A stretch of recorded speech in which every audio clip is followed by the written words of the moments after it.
like me, that happening to me at the funeral home, like opened the door to something that let something attach itself to me or what. But like, it got really weird after that. Actually see the entity or whatever it was. Lay my hand on the Bible, man. Like, her eyes went jet black. There was no white at all in her eyes. Everything just went completely black in her eyes. And she started laughing at me. And she said that, well, now you're...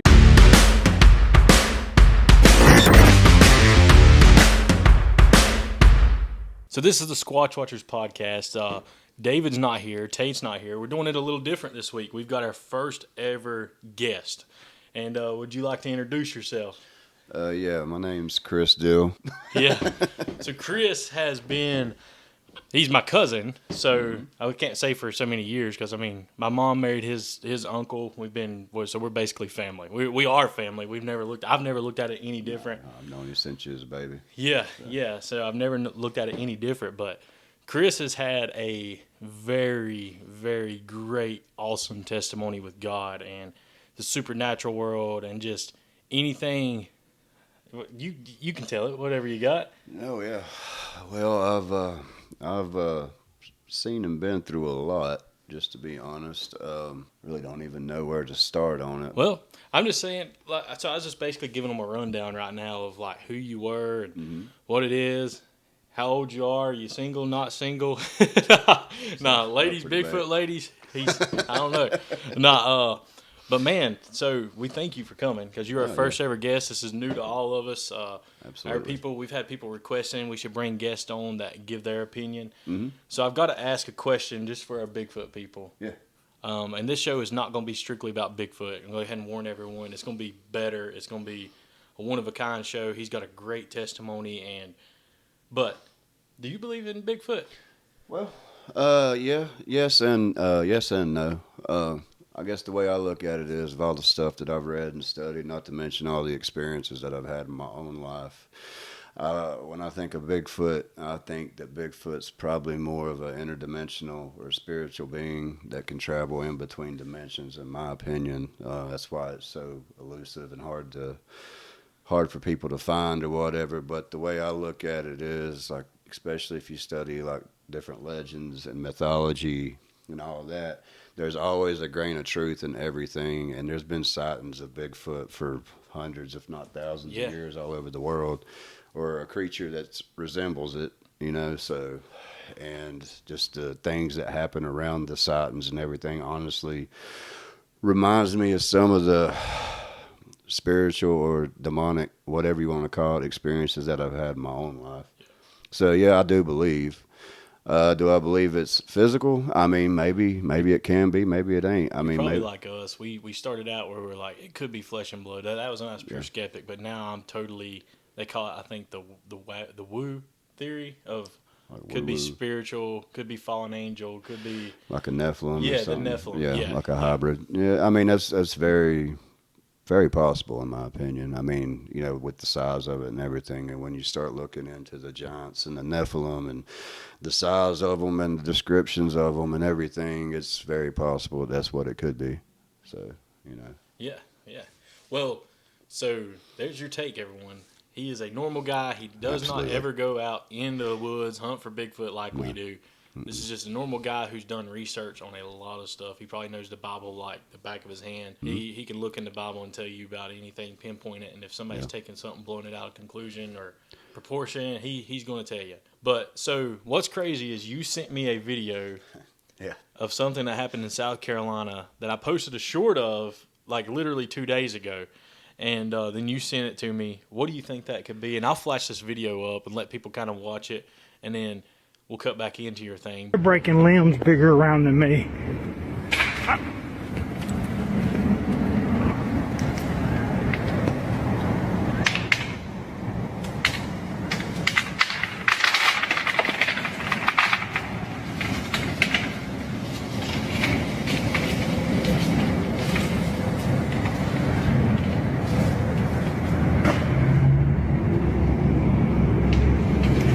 I've never seen anything like it in my life.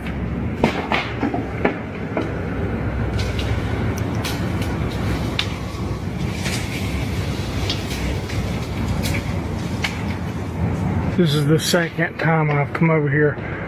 And the first time when I got up under them trying to figure out what it was, they started breaking limbs off and throwing them at me. And I still cannot figure out what it is. Look, they're ruining this freaking place.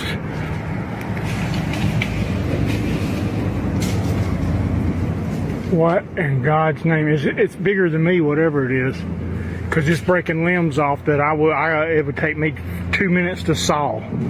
What do you think it could be? Oh, bro, I'll be honest with you. Most of the times on videos, I'm pretty skeptical about stuff, but on that one, it kind of gave me them chills. You know what I mean? It definitely made the hair stand up on my arms while I was watching, and you could hear the fear in the guy's voice. It was like the tree limbs breaking and everything, and I didn't see any ropes or anything in the background. It was at nighttime, wasn't it? Was it nighttime? Yeah, it was nighttime. He just had that big $high spotlight. Yeah, dude, it was creepy. I ain't gonna lie, because I mean, more than likely, there ain't no bear gonna be that high up in it. I mean, they can climb trees, but like you would have at least seen some eyes glaring. You know what I mean? Oh yeah.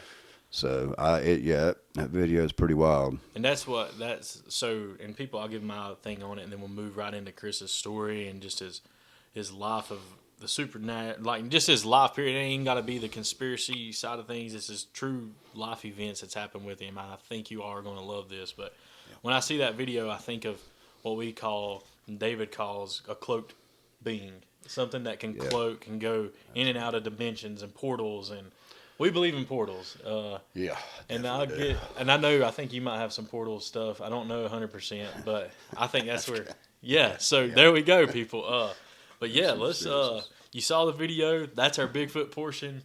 If you don't like the good stuff, you want to get real and you want to know the real world, stick with this podcast. If not, leave now, because we're letting it out there and we ain't gonna hold back any punches on this one. We want to get into it, and people need to hear this story. People need to hear about God. People need to hear about Jesus. And like, again, everyone that's still listening, this is Chris Dill from North Carolina, and I've known him for my whole life because he's older than me and he's my cousin. So great guy. You can trust everything that he says. You can take it to the grave. It's genuine. So I'm going to turn it over to him and let him fill you in on what he's got to talk about today. All right. So I guess if you want, we'll start with part of my testimony. Well, like you said, I'm Chris. I'm 40 years old. I was raised good. I was raised in church and everything. I just never had an experience growing up.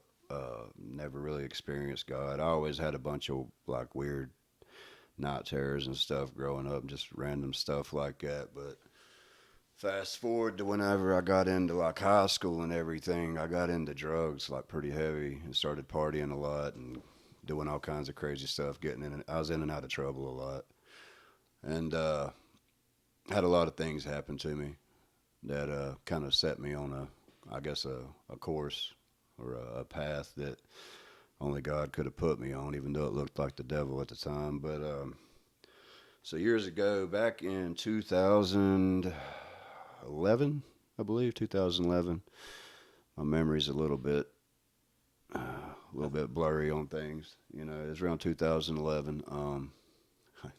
I don't know whether to start with that or not. I guess it was 2011 because you were still hanging out with my dad because he passed away in 2011. Yeah. So after that, I guess we will start with this then. Yeah. It's a funny story. All right. So back in 2011, it was one of my friends. He got killed in a car wreck. And so I went to the funeral, and I was not on good terms with anybody in his family. But I went to go pay my respects at the funeral, which was probably a mistake. So I'm up there over the casket, and next thing I know, somebody slaps me in the back of the head, and I turn around, and it was my ex's dad, which me and her dad did not get along good. And the next thing I knew, I was waking up on the floor. He hit me, knocked me out cold, and stomped my head at the funeral home. Wow. Yeah, so that was interesting. But anyways, I said that. I put that out there because of this. So, you know, I obviously probably had a concussion or something. But anyways, I'm laying at the house. Like I said, I've always had weird spiritual experiences, but nothing this really started everything. So I was laying at the house asleep on the couch, recovering like a day or two later. Like I said, I had a really rough past. Uh, so, but I was recovering at the house and I was asleep at night. And I remember I was dead asleep on the couch, wasn't thinking about nothing except the headache that I had. And as I'm laying there, in the middle of me being just dead asleep, I started like shivering. And I was at my parents' house in the living room, and it was during the spring, so it shouldn't have been cold, you know. So I'm laying there, I start shivering and freezing. I just started shaking, and I got so cold. I got so cold that it woke me up. And when I woke up, I could literally see my breath like in the house. Promise, it really happened. Like I was, it's like something off a bad Hollywood movie or something. But I woke up and I could see the breath coming out of my mouth. That's how cold it had gotten in the living room. And when I looked up, the dude's funeral, my buddy, his name was Mikey. The funeral I was at, he was literally standing like right in front of me, as real as Taylor is sitting, as you are sitting right beside me. Wow. And scared the crap out of me. Scared me so bad that I couldn't scream, you know, because I'm sitting here and I'm seeing the guy's funeral I was just at, and I remember him pointing and laughing at me, which is exactly what he would have done. But anyways, I seen that. It was so real, and I remember sitting there, and the only thing I really knew to do was like, oh God, help, you know. And so I shook my head, and he was still there, and then I shook it again, and when I opened my eyes the second time, it was gone, and the temperature went back to the regular temperature in the house. So that's the first experience. Well, that started escalating quickly after all that. So I just kept on having we would take people would take pictures with me, and you would see like faces in the pictures that shouldn't be there. And no, I don't have any of the pictures anymore. This is 13, 14 years ago. Still with the flip phone. Yeah, well, yeah. Who's still got a flip phone? Yeah, It's already exactly. killing mood. It actually was a flip phone. Yeah, it was. And but dude, it's all kinds of creepy stuff. It's like I don't know if like me that happening to me at the funeral home like opened the door to something that let something attach itself to me or what. But like it got really weird after that, even weirder than that. So fast forward a few months later, toward the end of the year, I started getting really uncomfortable and fed up because I kept on having all these experiences. Man, I would go to sleep and I would wake up and I'd be paralyzed, and it would be like somebody was sitting on my chest holding me down. And then it got to the point to where I could see this dark figure like hovering over me, and it felt like it was choking me out. And it was so intense. People call it sleep paralysis, old hag syndrome, whatever you want to call it. There's a bunch of different night terrors. Uh, to me, it definitely wasn't medical. It was spiritual because I could actually see the entity or whatever it was sitting on top of me. And it got to the point to where I could even feel it before it would come in the room. It started happening so much. But so this was toward the end of 2011. So it's really, and at this time, I had had a lot that had happened to me in my past that had turned me against God. Even though I was raised in church, I had a great family. I could not have asked for a better family. My mom, my dad, my aunts, my uncles, everybody is like the best they could be. I wasn't raised in a hard family. Like I had a good family unit, you know. But I went off the beaten path. I have no idea why I turned out the way that I did. Instead of going right, I went left, I guess you could say. And I got in, like I said, I got into the partying and fighting and just always in and out of trouble. And then after all that stuff had happened, me getting hit at the funeral home and everything like that, like I said, the spiritual experiences really, really took off. Um, so, anyways, said all that to say this. It got to the point to where I felt something on the inside of me, like something was missing, and I had turned my back on God years before. I mean, I normally don't talk about it a lot, but back in 2005, me and my ex, we she got pregnant and we was expecting a little girl, and well, the baby was delivered like stillborn, and that really messed my head up, and I turned my back on it. Like, so I had a daughter was supposed to have had a daughter, and she well passed away right after she was born. But so that made me really bitter because I had tried to do right after that happened, and I started going to church. I had gotten sober and I was doing great, and then all that happened, and that threw a wrench in the gears, I guess you'd say, and that really turned me against God and everything. Even though I really didn't have no reason to be. Like I said, I was raised in church and everything. I just never really experienced it. But so that happened, and then that all that happened before what I was saying earlier. But anyways, so um, what? Okay, so what had happened? One day I was sitting at the house, and like I said, I felt like something on the inside was just missing, and I kept on having all these demonic experiences, and it was never anything good. It was definitely never anything angelic or what I would think God would be. You know, it was the opposite side, because it was always negative, and it would induce fear, and yeah, not cool. So, Yeah. but anyway, so I'm sitting at the house one day, and for the first time in years, I actually prayed, and I was like, God, if you're real, uh, are you gonna have to prove it to me? I was like, because after all the things that I felt like I had been through and experienced, like I was extremely bitter and resentful toward God. And so, anyways, I said a prayer, and I was like, God, if you're real, and I was like, because I keep on experiencing all this demonic stuff, so there has to be two sides to the equation. You know, so you can't have good without evil, and you can't have darkness without light. So, and I was just like, God, if you're real, let me know. I was like, a matter of fact, I literally got on my hands and knees and I was praying. I was like, if you're real, I want to be a warrior for you. I was like, because the demonic is obviously real. What year was this? This was in 2012. Okay. So it went from 2011 when all that happened, and it built up Okay. to all these experiences that I was having. So that's what I prayed, and I prayed word for word. This is the crazy thing. Word for word, what I prayed was, I was like, if you're real, I was like, I want to go walking down the road tomorrow, and I want to be walking down the road, and some random woman come up, or a random girl that I'm supposed to be with, come up and tap me on the shoulder and invite me in the house, and me and her hit it off. I don't even know why I prayed that, You're because not about to tell me this happened. yeah, I swear to God, it really happened. Oh my Yeah, gosh. so this is all right. So I'm I getting got a the couple next chills. morning. I actually felt good for the Ooh. first time. I had been sober for a while, and I was doing good because I don't know. Just like I said, I had something on the inside of me turning that I had never felt before. So I get up the next day, and I was like, "Man, I'm gonna go jogging." Well, I put my headphones in, and I didn't jog for long because I'm not much of a long distance runner. So I just started walking.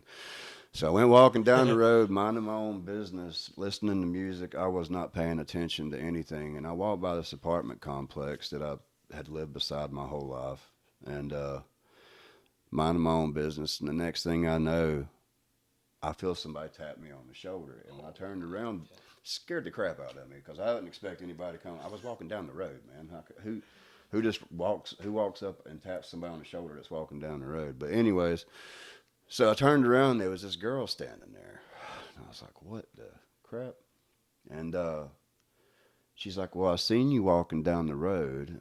And she's like, I can tell you're different. I can tell that you're special and that you see things that other people can't see. And she's like, and I noticed you, I was standing in the house and I seen you walking, and I wanted to come out and invite you back in the house and sit down and talk with you and find out who you are. Now, promise that really happened. I believe it. I believe it. Really did. And I was like, holy crap. I was like, okay, God, I didn't know what to think. So I went in the house. Bad idea. So we went in the house, sit down, talk. And I remember she started lighting all these weird looking candles and everything. It was black and red. And I don't know if it was any white candles or not. But she started doing that. And there's a bunch of weird stuff in the apartment that didn't even register because at the time I was not even remotely aware of any of that stuff. So we sit down and start talking, and she starts telling me stuff about myself that only I knew. And I was like, how does she know this, man? So we kept talking, and then one thing led to another, and me and her ended up dating. Like it wasn't even registering this; it was too coincidental to be a coincidence. I was thinking Yeah. it was God, which in hindsight it could have been, but this was definitely the devil working through her. But so I get with her, and man, I was doing good before I met her, but the longer that I was with her, like she started like getting more and more into drugs, and she pulled me into it with her. I mean, I'm not blaming her or anybody. It was my own decision, but it's like the longer that I was around this girl, like the darker that I got. I started dressing different. I started acting different. I just started getting into a lot darker things, and I can only see that now. I didn't really see it then. You know what I mean? And well, anyway, she started getting into to meth and stuff like that, and she started shooting it up in front of me. And I mean, that's fine to talk about this. You know, it's what really happened. So, anyways, and I'm seeing this, and it would like grieve me whenever I would see it because I had never done anything like that. Like I was always terrified of it. You know what I mean? And I had done other drugs, but nothing like that. But it's like the longer I was around her, it's like the less and less that I cared. You know what I mean? I don't know how else to explain it. So she ended up let's say talking me into it or leading me into doing that, and she would like shoot me up because I couldn't do it. Oh, And yeah, it's disgusting. I'm definitely not proud of that, but it's what really happened. yeah. And well, that escalated quickly. That lasted a couple months, and dude, I became a complete piece of crap. I looked like the Walking Dead. I mean, there was nothing good happening around me at all. It was just, it was evil, man. But I couldn't. It's like I was blinded by it. And I know the Bible says that Satan has blinded the minds of this generation or the generation that's on the earth or something like that. I just butchered that verse, but so anyways, I'm with this girl, and after a few months of her doing that, and you could tell it was killing me from the inside out. This stuff's horrible, man. But I'm with her, and then one day we're at the apartment, and if anybody knows anything about drug addicts or anything, like if a drug addict has their last little bit of dope, whatever it is, they're not going to give it away because they're over there fiending themselves. You know what Yeah. I mean? So we're sitting there one day, and she's like, "Well, hey, I just got this little bit of it was meth. It was supposed to have been. It definitely wasn't. Whatever it was, but she's like, I got this just a little bit here. She's like, I'll give it to you if you want it instead of me taking it today. And I was like, oh, okay, sure. That's mighty nice of you, you know. And so we're sitting there, and she does that. But man, this time, whenever the plunger went in, it felt like fire went inside my arm, and I felt that fire, whatever it was, burning, and I felt it go into my arm, and I felt it hit my heart. And I remember turning and looking at her, and I'm realizing something was really bad wrong. And I remember looking at her like, "Oh my God, what have you done to me?" And and she looked at me, and as I was looking at her, I swear it felt like it was a hand came out of nowhere and just grabbed my heart, and I felt something like felt like a hand like wrapped around my heart and started squeezing it, and I felt my heart like slowing down and stop, like I could feel it stop beating. And I remember I dropped to one knee, and I'm looking at her like, "How could you do this to me?" And as I'm telling her that, lay my hand on the Bible, man. Like her eyes went jet black. There was no white at all in her eyes. Everything just went completely black in her eyes, and she started laughing at me. And she said that, "Well, now you're mine. I got you where I want you." And next thing I know, I was trying to get to the door. I collapsed and hit the ground, and I'm laying on the ground, and everything just goes pitch black, and I'm laying there, and I'm laying there like, and I felt my heart just getting slower and slower, and all of a sudden I felt my heart stop, and my conscience was still alive, my spirit was still alive, but I felt myself die, like really did. Like I said, I felt my heart completely give out. It was terrifying. And I'm laying there, and I came to, but I wasn't awake physically. I was awake, I guess, in the spirit or spiritually. My spirit was still alive. And whenever I opened my eyes, all I could see was pitch black darkness. Like it was the blackest black, the darkest dark I had ever seen in my life. I remember like holding my hand up in front of my face, and I couldn't see my hand. It was just so dark.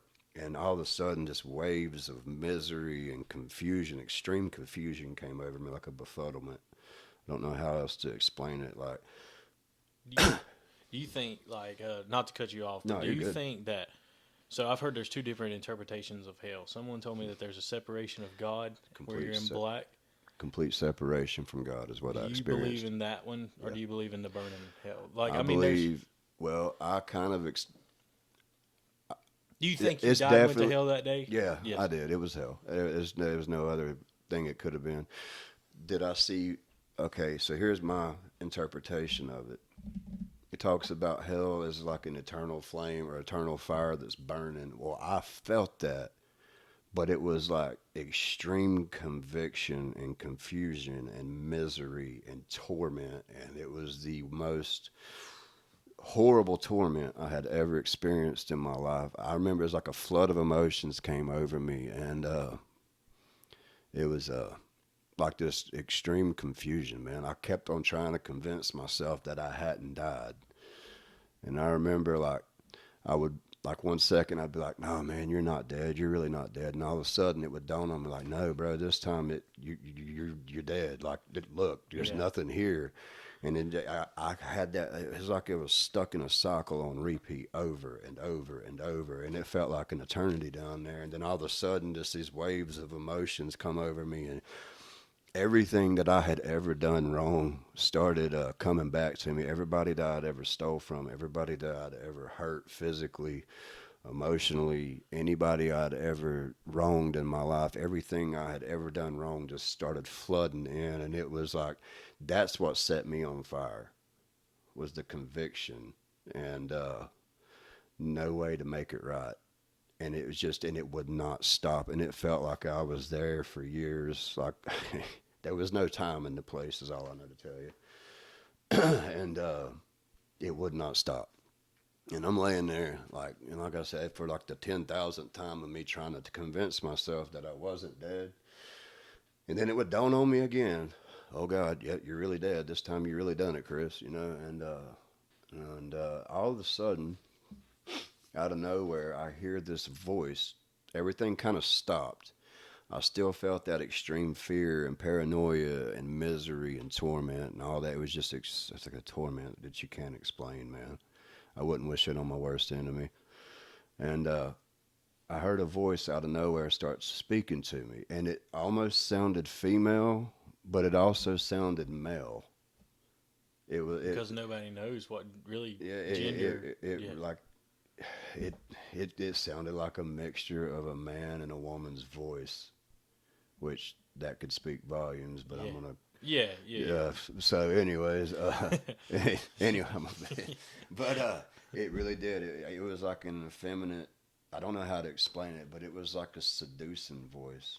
It wasn't a comforting voice. It was like a seducing voice, and his voice just started speaking to me. I didn't see anything because everything was just pitch black darkness. But this voice just started speaking to me, and it was like, "Look, you've died." It's like, but I've got good news for you. I can give you your life back. It's like, not only can I give you your life back, but I'll also give you everything your heart's ever desired. I'll give you all the women that you've ever wanted. I'll give you all the money that you've ever wanted. I'll give you fame. I'll give you power. I will give you control over people. I'll give you all these things. I will give you anything that your heart desires, but all I want from you is something that you don't even believe in, anyways. He said, all I want from you is I want your soul. And I swear that's what it told me. It said that I'll give you everything and anything, but all I want in return is your soul. And when I heard that, needless to say, if it was the devil, it put the fear of God in me. And that was the first time I had thought about God while I was stuck in this place. And because I was raised in church, and I know God ain't bargaining with nobody for their soul, much less is Yeah. God going to give you everything that killed you in the first place. This thing was offering me all the free drugs and all this stuff that I guess that your flesh thinks that it wants or whatever. And like, dude, that's what had killed me in the first place. Why in the hell would I want Yeah. anything that put me in hell? You know what I mean? So that was what was racing through my mind. And I'm like, holy crap. I was like, and I remember just thinking, because I didn't want to die, but I was like, dude, no, it's something worse than death. That's the first thing that popped into my head. There's definitely something worse than death. And for the first time and ever, I guess I genuinely screamed, oh my God, please help me. Oh, dear God, please help me. And and like I said, this was happening in the spiritual realm. I don't know how to explain it. And when I cried out, oh my God, please help me, I heard this loud, like explosion, it was like a loud boom or explosion. And it felt like it shook the earth. And then I heard this voice start speaking. And this voice was the single most terrifying experience I have ever had in my life. The other voice that was speaking to me, it was like a seductive. You could tell it was evil, like manipulative, whatever, demonic. But this other voice, when it spoke, it felt like it destroyed the earth. You can't. It's it was like nuclear explosion or something going off. You cannot put into words the power that was behind this other voice that spoke to me, and it didn't say much. He didn't say much, but the voice that I heard, it was definitely a man or definitely a masculine voice. It was God, and it was the most terrifying thing till this day that I've ever experienced. And all he said was, "Look, you've died, and you've got two choices that you can make. You can choose to live and lose your soul, or you can choose to die and trust in me." He didn't, and that's all he said. He didn't say, "Hey, this is God," or like a lot of people think Jesus is some like hippie or something. And didn't say, "Hey, man, Yeah. I got you." No, he just laid it out there. Like, look, you've done this to yourself. This is all your own doing. This is all your own decisions that's led you down this path. He didn't tell me that, but that's what was running through my head. What he told me is, look, you've died, and you've got two choices. You can choose to live and lose your soul, or you can choose to die and trust in me. And whenever that happened, I scared the crap out of me. I was more terrified of that voice than I was of anything, even the darkness or the separation from God that I had just experienced. I was more terrified of that voice. And I remember sitting there and I'm like, oh my God. And then all of a sudden, like I, I didn't know what to think. I didn't know what to do. And I'm laying there and I'm like, I don't want to die, but I think there's something worse than death. And as I'm laying there, like going through all these emotions, like what's my parents going to think? What's my grandma going to think? What's my brother? What's my cousin? What's my family going to think? They're going to think that their son was a strung out piece of crap that died on an apartment floor and never know what happened. That's all this was running through my head. And as I'm sitting here going through all these things in my head, trying to think of a reason, I was like, I hate myself and I hate my life. I was like, that's just all I could think of. And then all of a sudden, out of nowhere, like my eyes opened, my physical eyes opened, and I'm laying on the ground, and I could feel tears running down my face, but I was paralyzed from like my face all the way down to my feet. I couldn't move anything, but my eyes was wide open, and I remember, I looked, and that girl that I was with was sitting beside me, and she had like a keyboard, and she was rocking back and forth, chanting over me in a language that I'd never heard before. And she was just rocking back and forth, chanting over top of me. And and as I'm looking at this, trying to figure out what I'm experiencing is, and all of a sudden, this wave hit the whole room, and it was just a wave of love. I don't know how else to explain. It was complete, overwhelming peace, overwhelming love just came into the room, and all that crap that I had been going through, the fear and regret and all this stuff, it was like complete separation from God. All that just went away. And as I'm laying there, I felt that, and it's like the whole room, you could see it lighting up. Like it was just, I don't know how to explain it, but as I'm laying there and I see this, I hear this really soft spoken voice internally talking to me. And it says, son, who, it's like, it called me son, said, son, it's like, I love you, son. It's like, but you have no room to judge her. You don't know what she's been through in her life. You don't know what happened to her that turned her into what she is. And it's like, it was Jesus, man. That's to show you how loving God we have and the forgiving God. It was Jesus, man. And it's like, I felt him start weeping or crying, but it's like he was crying over her. I didn't even feel like he was crying over me. I felt like he was crying over her. And I couldn't, my mind couldn't wrap around how anybody could love that, whatever that was, because it wasn't completely human in my opinion. And I couldn't comprehend how anything or anybody could love that. And as he's relaying all this to me, I'm just sitting here watching, and he's like weeping over this witch, or whatever she was. And all of a sudden, my eyes closed, and everything went black again. And as I'm laying there in this darkness, I didn't have the angst, I didn't have the terror, because it was like the most absolute terrifying thing I've ever experienced. I didn't feel any of that anymore. All that was gone, and all I felt was an overwhelming peace and an overwhelming love, but I was still in this dark place. And then I heard that same voice say, son, you got to make a choice. And I was like, man, I don't want to die. And I started telling him, I was like, please comfort my family. Please take care of them and let them know that I'm okay. I was like, but God, there's something worse than death, and I hate my life as it is. I was like, so it's like I choose to die and trust in you. And when I made that choice to die and trust in God, all of a sudden it was like a bolt of lightning or something hit me. And I felt these hands like pick me up and stand me up. And next thing I know, my eyes are open. And I'm in the same room. The girl's still sitting over there chanting. God. And like but I could see like waves of love. I don't know, peace. Like love. I don't know how to He surrounded you like an armor of God, an armor of protection. And I could see just like these radiating everywhere. The entire room changed. Everything was 1,000 times brighter.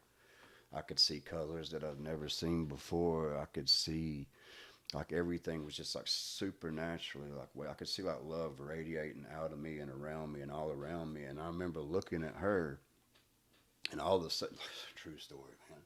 You ever remember that old movie, The Predator? Mm-hmm. You remember the noise that thing made?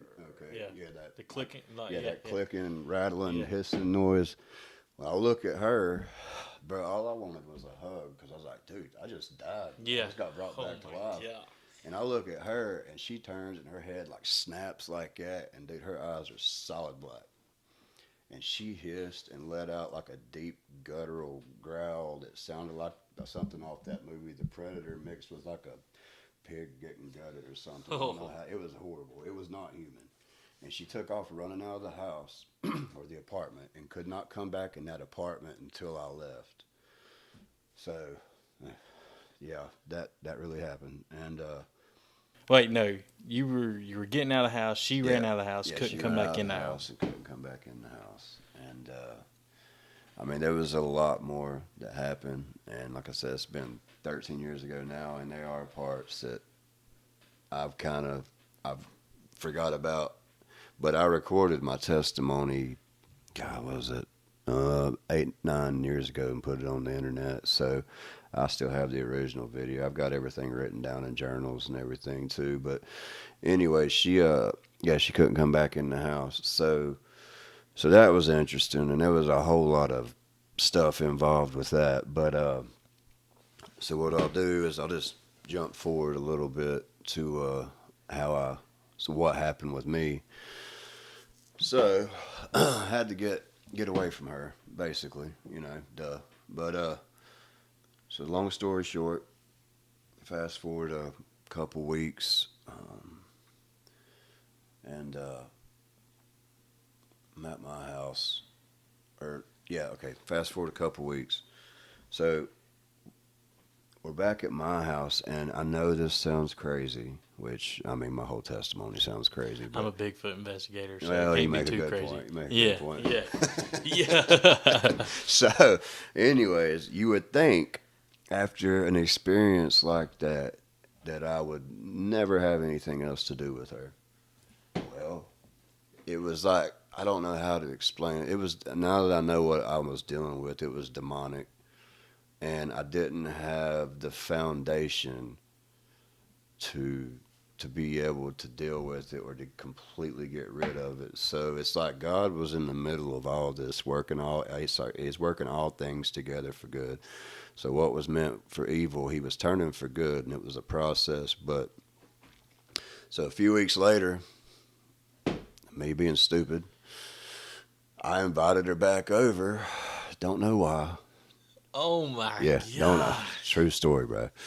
It's like she had a hook in me, and Yeah. it was like reeling me back in. It was like this weird, creepy pull, and it was like I couldn't get away from it, man.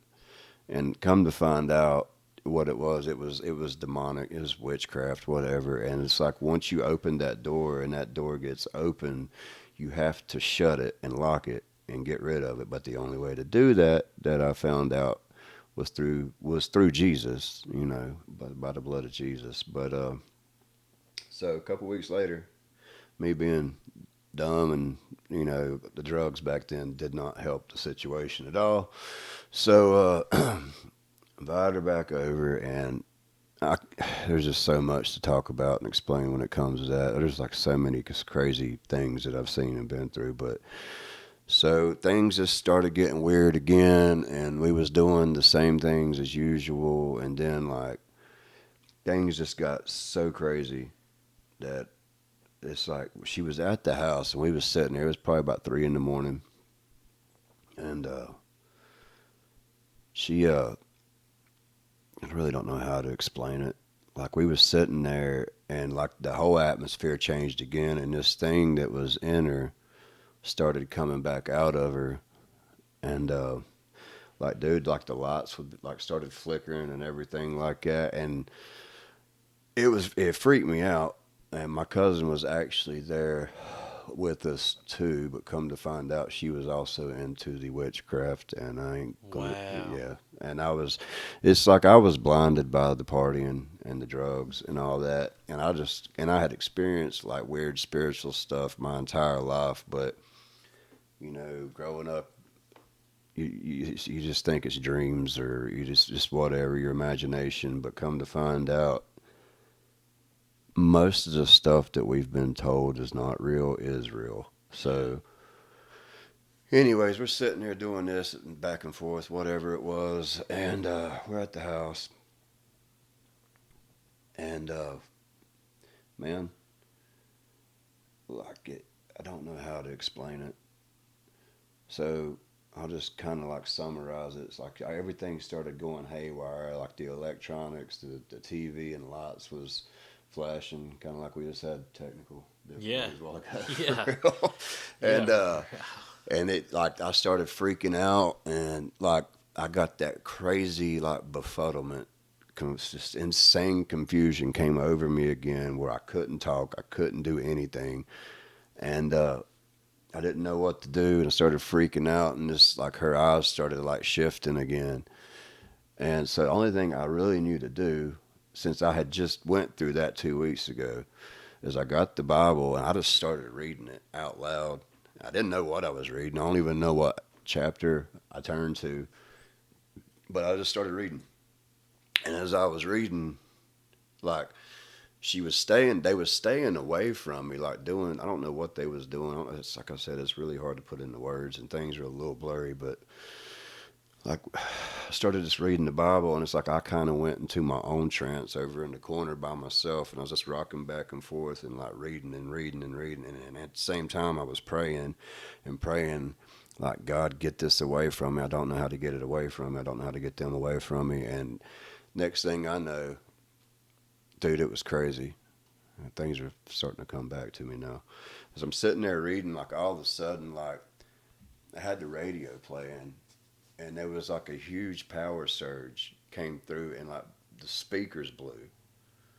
I don't know. It was like we're sitting there, and they're doing some kind of weird, like ritualistic stuff. Like I don't know what they was doing. I had no idea what I was even around until like God started peeling back everything, and it was like this wave of energy just came out from around me. I don't know if it was an angel or what, or it was just like the Holy Spirit showing up.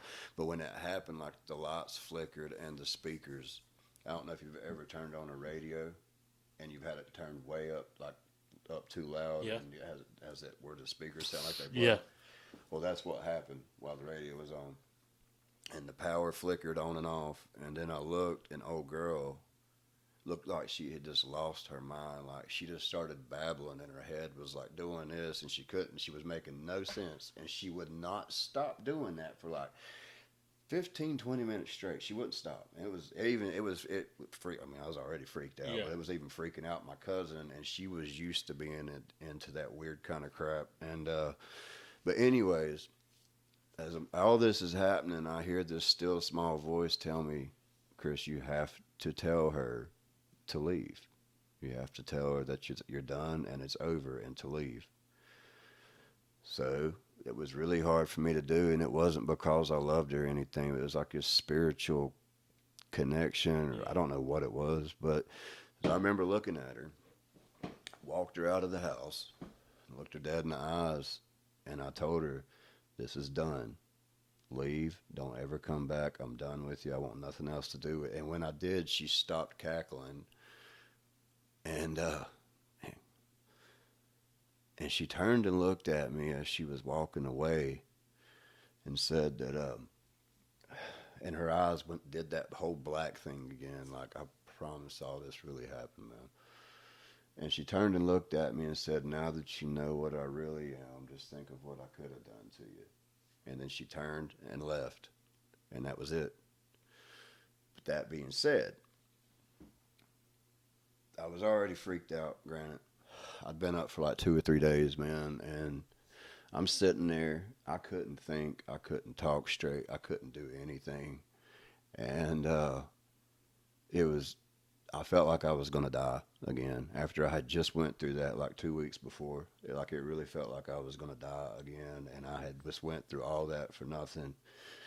And I'm sitting there on the couch, and I looked like the Walking Dead, man. And I'm sitting there, and I hear that voice again, and it tells me that I needed to go to church that morning.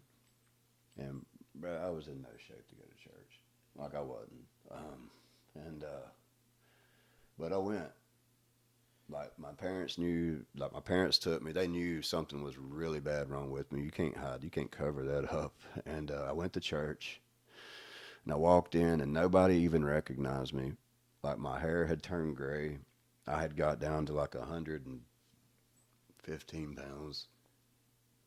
Um, like I said, I looked horrible. I looked like a skeleton, man. Like I looked like an old man. And I remember sitting there, and I was trying to listen to my uncle preach, and it's like I could not understand what he was saying. I had all this confusion in my head, and I'm just sitting there like praying for God to help me. And like I couldn't focus on anything, and I kept having like this weird experience where I would like trance out, and I would see what looked like my spirit, and it's like it was trying to leave my body. I could see it was a neon blue energy, like a, I was looking for something to make using this as an example. Something to that color is what our spirits look like, but like on a LED, like an LED light on a stereo, or something, that neon blue energy. I could see that, and it was coming out of my nose and my mouth and my eyes, and every time it would about leave, I would think in the name of Jesus, and it would come back in. and this kept happening over and over. And it's like I don't know if I was just like on the verge of death or what, but as all this is happening,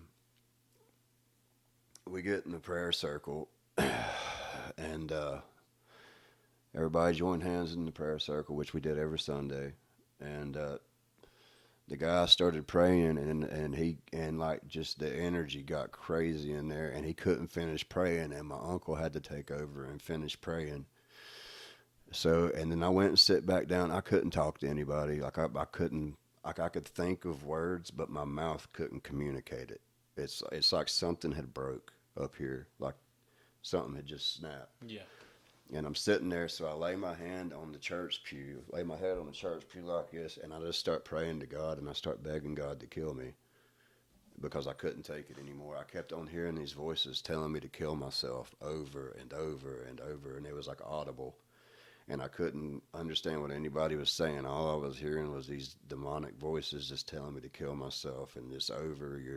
You're never going to be anything. It was just like cursing me over and over and over. And I remember I laid my head down on the church pew and started praying. And I was asking God to please take my life because I couldn't take it no more. Like I was having a complete breakdown. And all of a sudden I felt somebody's hands lay on me. And it was my grandma. And she, I remember her saying, "Oh my God, who are you? You're not my grandson. What's happened to you?" And she started praying. And then as she was praying, she started speaking in tongues. And I had never heard that. I was raised in church my whole life, but I'd never really heard anybody pray in tongues. We never did that in church. But she started doing it when she started praying for me. And I wasn't even looking at her. And I was praying for God to kill me. And as she's praying, she's speaking in this language I had never heard. And all of a sudden, her voice shifted and changed to like that same gentle voice that I had heard before. And I started understanding everything that she was saying, but it sounded like a man's voice. Yeah. But it was Jesus. It had to Yeah. be. And as she's praying, all of a sudden, like her voice shifted and changed to that same voice I'd heard before, and said, "I love you, my son. I love you. I don't want you to die. I want you to live." Exactly what I was praying. The same voice that told you to forgive Yeah. the witch. Yeah. Yeah. And I'm laying there like she was literally telling me what I was praying, except she was saying that I love you, my son. I don't want you to die. I want you to live. Yeah. It's like you don't realize how special you are. I've chosen you. You're going to be okay. I love you. I love you. And I love you. And then I remember hearing a voice telling me to look up. And I remember looking up, and I heard that same voice coming from my grandma telling me to look up, my son. I love you. I love you. And I was so ashamed that I couldn't even look nobody in the eyes. And I remember I finally, like the voice got stern with me. And it wasn't her voice. It was like a male voice coming from her. And like I said, she was speaking in tongues, but it switched from tongues to audible voice I could hear. And when that last time it said to look up at me, dude, when I did, like I looked her in the eyes. When I looked her in the eyes, her eyes was on fire, like looked like lightning or like lava, but it was neon blue, like fire in her eyes, and it wasn't her speaking. And it's like they pierced straight through me.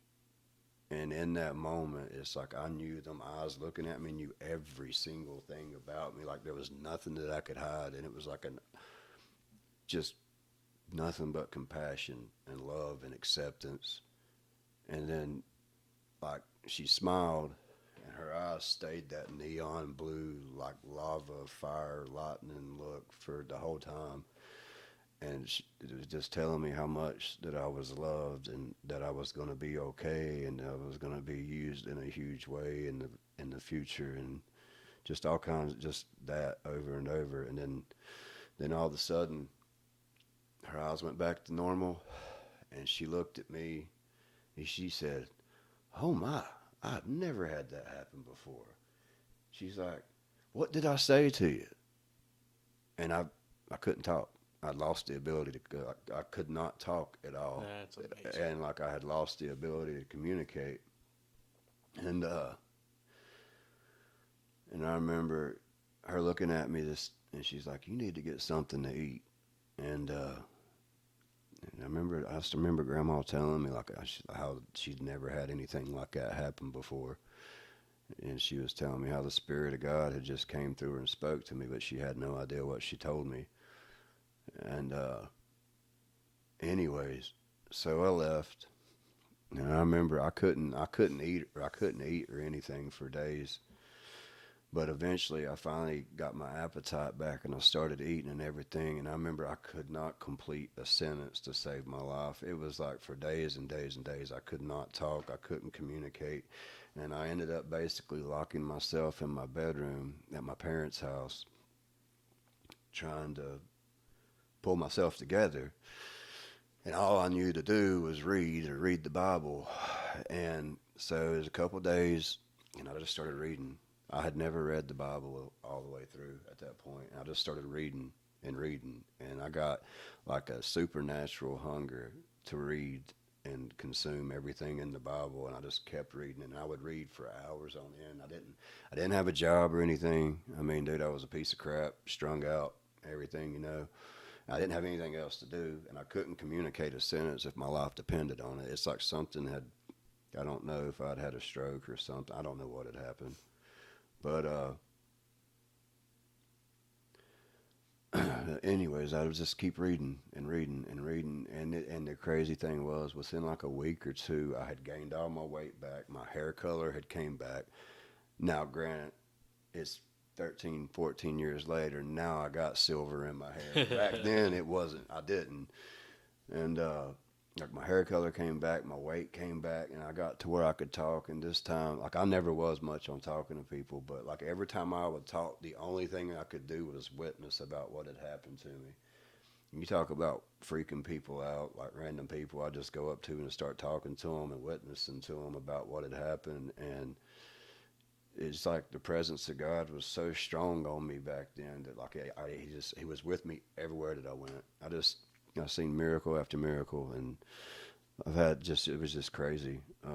But yeah, so that's most of my testimony. I mean, there's a lot in between that I'm sure that my memories are blurry on and stuff, and I can communicate a lot more about it, but that's my testimony. Yeah. So I've seen a lot of things, and my hand to God, everything I said is true. I mean, I have no reason to lie. I mean, I don't really care. I don't care what anybody thinks.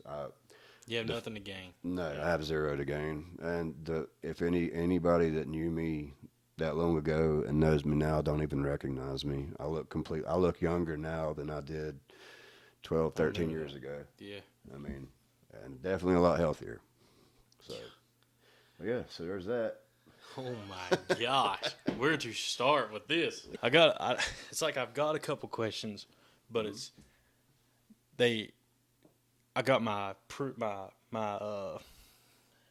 people don't. Reason I'm kind of speechless, choking up is like just because of the people don't realize what happened while you were telling this. No. We've went through. This is no lie, people. Been about an hour. 2 phones on my wife's iPhone now, and then her phone stopped working. Camera completely quit working. You can tell that the devil's trying to work not to get this story out, and God has made a way just now for us to make this keep rolling. And then whenever you're talking about speaking in tongues and all that, my grandma in Virginia, my grandma Brown, I've got her stuff over here, her prayer cloths and stuff. Like I grew up around speaking in tongues and all that, and just to hear someone witness speaking in tongues that's never spoken in tongues, but you can understand it.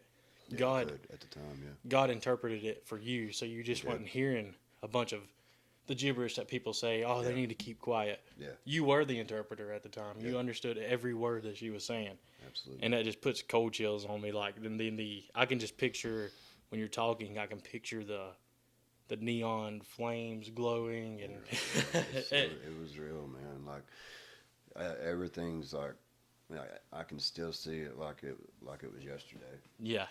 You know, I mean, it completely changed my life, and Yeah, I definitely never spoke in tongues back then. Yeah. I do now when I pray. That's another Yeah. whole different story I could There's a tell. verse But in the Bible that says, "Don't." What is that verse? You might know it. go into your room and pray. But it says, "Don't quiet the ones that can speak in tongues," or something. What is that Well, verse? that's what you're gonna. It talks about like when he talks about speaking in tongues in the Bible. I mean, I'm probably butchering the verses, but Yeah. like if you're gonna when you're doing it in front of other people, make sure there's somebody else there to Yeah. interpret it. But like with me, it's like a prayer language, and only reason I'm able to now is because like, dude, I had such a faith that it wasn't so much that I believed in God. I knew for a fact, and I Yeah. know for a fact, God is real, the devil's real. I thought I was bad until I met evil, and I figured out I wasn't as bad as I thought I was. So, that being said, I remember there was I was reading the Bible, and it talked about the gifts of the Spirit, and that if you want something, to ask for it and believe it, and if you do, then God will give it to you. And I was like, well, that sounds simple enough. So I went to my room one day and shut the door behind me, locked it, and I just put the Bible out, and I think I put worship music on, and I was like, all right, God, so can we? I want to do this. I want this, and man, I opened my mouth, and when I opened my mouth, I could not shut up for like 2 or 3 hours straight. It sounded like I started out speaking in Chinese, then Russian, and every other. It's like I could understand the dialects. I couldn't understand what I was saying, but it just kept coming out. And that's just how I communicate to God. And I've heard people there's certain churches that don't believe in the tongues. They're like, well, why can't I get a gift like that? Because their gift's something else. That's your gift that God gave you, especially now. Well, and to me, it's like a direct communication to the Lord. And it don't mean like you're more special than someone else in the Lord's eyes. He gave someone else another gift, and that's your gift. And your gift now you're on a platform. Hopefully, these 130,000 people that are going to hear this will take your testimony and listen to it. And then I have another question for you. Like, do you think so? When David Tate and we come at our aspect, not to bring this back to we believe that Bigfoot and the supernatural. Yeah. Do you think that the veil for the world, is thinning out, and this is God's way of getting you to tell people? It absolutely is. I think yes, yeah. So look at all the things that's happened in just the last 4 years, much less the last 10 years. You know, I mean, dude, the whole world got shut down during COVID. That's never happened. It wasn't just a city or a state. The entire world got shut down, and everything came to a halt. And to me, it was like, God, we have to have a reset because we've all went off course. Like, bro, I'm far from perfect. Same. I still may say a few choice words, and I probably wouldn't be good at turning the other cheek, but I'm a work in process. Yeah. You know what I mean?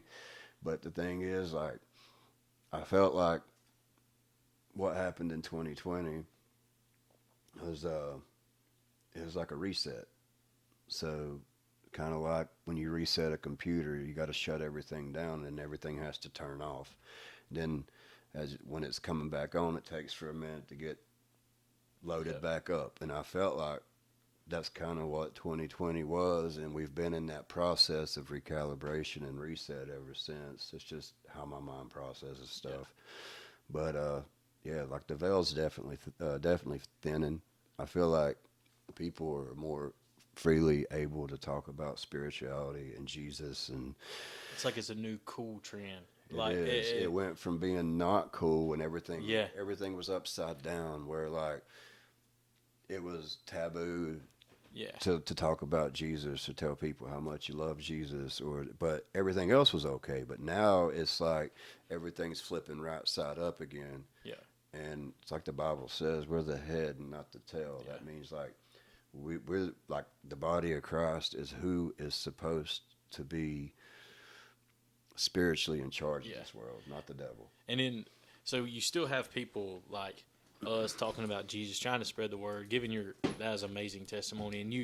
And I know stuff that I would want to say, like I was witnessing this whenever I was younger because my brother was pretty rough with stuff. My real dad was, and you were in with that crowd, and just to see the complete, gosh almighty, you're not even the same person. No, You're not, and that's just amazing to me. But like, so even with us trying to push this, there's still that, like what people say, that God, well, in the Bible it says what's good is bad and what's bad will be good. Yeah. There's a lot of that going on in the world still, and I know we can't really get into like the shims and hymns, and but I mean, and there's no, but like, but you know, like stuff like that is pushed as great now, and Yeah, well, they're calling good evil and evil good. so you can definitely, like, I think that's more of the veil opening up so people can. It is. Now, and, what do you, not to like completely steer off your testimony? No, you're good. With God putting that on your heart, and you can see things. You see things more now, like a Christian standpoint. Yeah, from a biblical world. Yeah, biblical standpoint, and I know your brother's on the same page as us. Yeah. And shout out Jeff. What's up, Jeff? Yeah, he got my head up. No, I'm just joking. So, do you think, like, because I know you won't think that I'm crazy when I talk about this, because do you think that the things coming from the ocean that people are seeing, do you think that's the Abaddon letting the scarabs out, like from his abyss, because God gave him the keys to the abyss? And yeah, Apollyon, Abaddon, yeah, Destroyer. It's a good possibility. I think a lot of the stuff, like with the drones and stuff, now are probably our own government trying to intimidate the incoming presidency, and intimidate us as a people, like a psyop, like a psychological operation, in my opinion, because it's very easy to manipulate and control people through fear, and what people don't understand, they fear.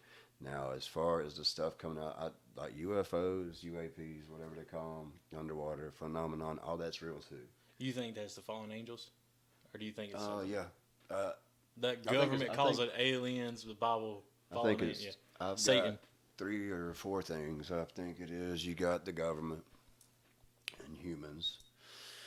You've got I think there's a break off civilization. You know, people refer to a lot of it as the deep state, this and that. But I think there's a technological break off civilization that President Dwight Eisenhower warned about in his going away speech, talking about the scientific. I can't piece the words together right now, but people would know what I'm talking about if they've heard that speech about how to be wary of them. And you know, it's the same people that JFK was warning about that got him. There's that, and then there's also the spiritual aspect, and all throughout history, in every religion, every myth, folklore, you always are hearing about, like the sky people, or those that came from above. And you know, you got like the fallen angels and the angels, and it talks about in the Bible how 1/3 of the angels fell. Yeah.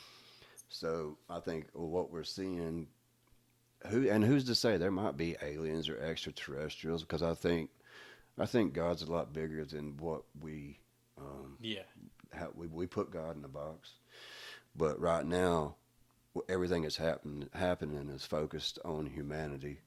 So if there is other things out there, God's got control of that too. But right now, this is our story. This is Jesus died to save all of us here on earth. As far as everything else going on, I couldn't tell you. But the Bible talks over and over about a war in the heavens, a battle in the heavens. Other people and cultures also talked about that. Whether you got the Native Americans or it's just every culture you can think of, from the Chinese to over in Africa to South America to here, the Native Americans here. Like there's all these stories about these. It's basically a war between good and evil. Yeah. And see, David says that there's a war going on around us right now. We just can't see it. Absolutely, they are. Like the demons and the angels. Absolutely, they are. Yeah. And that's kind of what I lived firsthand, and I seen firsthand. I think he revealed that veil to you. Yeah. And that's what I'm saying. This all circles back into your testimony. Like you witness stuff in your own way of like just the war that, I mean. The war's real. There was a demon around you. That's what I'm going to call the person that you were with, that you were blind to. God took you out, revealed you that thing, then you snapped back into it. And you mentioned something off camera, which I really thought this was cool. And I wish you would have said it, but I know we had technical difficulties. But you said that God gave you the choice to save her and kill yourself, like to die, not kill yourself, save her and die. But you can word it better. But you can circle back to that if you want. Yeah. Like I said, I got my original testimony recorded. And that's in that. I'll post a link to the original one or something. Okay, Like or feed people, or I might send post a it to clip you from it. and Yeah. have you edit it down or whatever. But so whenever I was given the choice to live and lose my soul, or choose to die and trust in God, well, my thinking back then was that I didn't have anything good at all to offer, and I didn't. And I remember it's like I made a deal with God. I was like, God, I have nothing good at all to offer to you.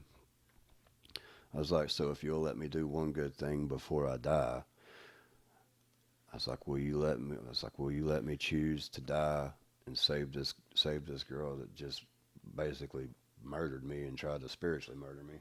It's like, will you let me choose to die and save her before I go, so I'll at least have one good thing that I can say, you know? And when I did, that's when I made that choice to die and go with him, and basically chose to sacrifice myself. Like it's all And the points to old you Jesus. did die. That's the crazy thing. And that's when like a bolt of lightning hit me and I got picked up. It's like that person that I used to be stayed dead.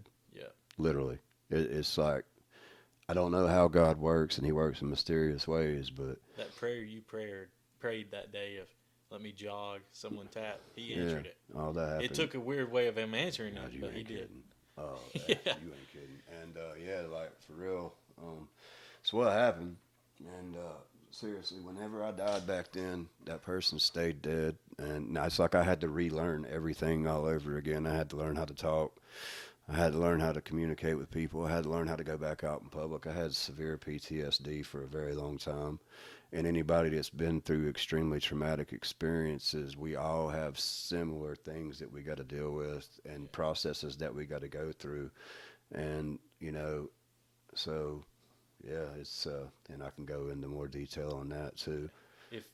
If someone would want to be able to reach out to you or talk to you about advice, where would they find you, or how, if you'd even want somebody, I can cut this out if not, but if you would even want people to be able to reach out to you, maybe talk to you about their things. Well, I mean, I hadn't really thought much about that, but I mean, I could maybe set a page up. I mean, I've been on Facebook, and could I flash your Facebook up for people to find you if they needed to? I mean, yeah, if you wanted to, yeah. Okay. If you want me to, that maybe. I mean, maybe I need to expand my horizons. I am getting a little bit older, and the only thing I really know how to operate is Facebook, and I got a YouTube thing, but.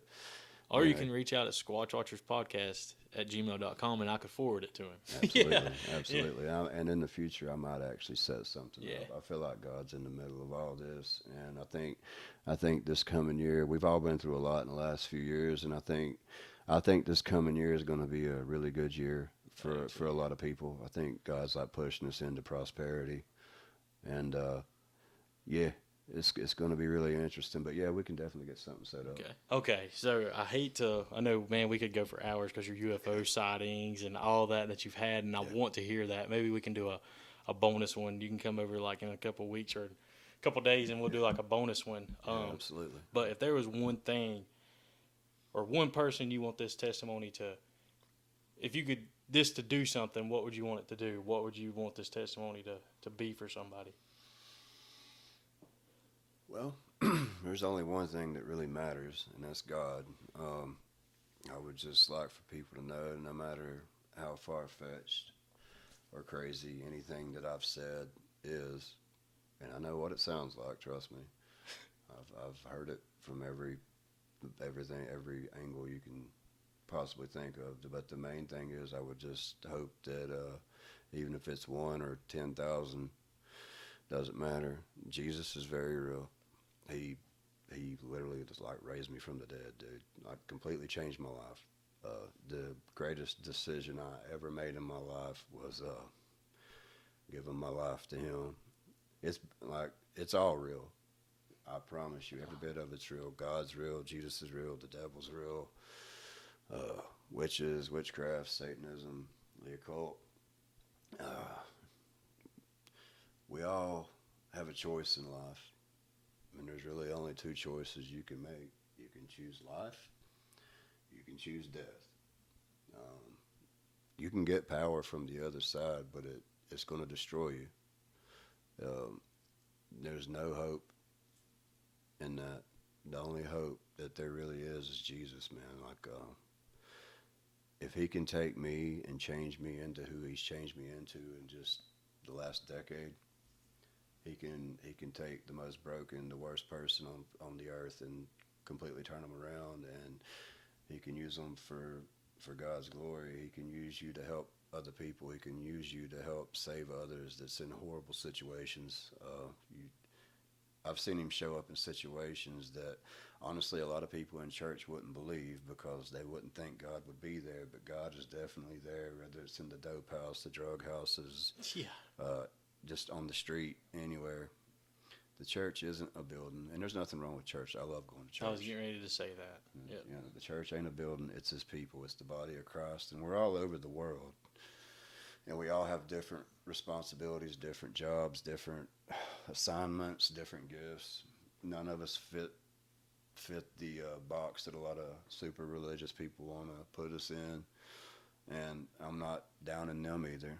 You know, God bless them too. We're all in this together. And when it comes down to it, if we really are at the end of the age, the devil's not going to care what denomination you are. Mm-mm.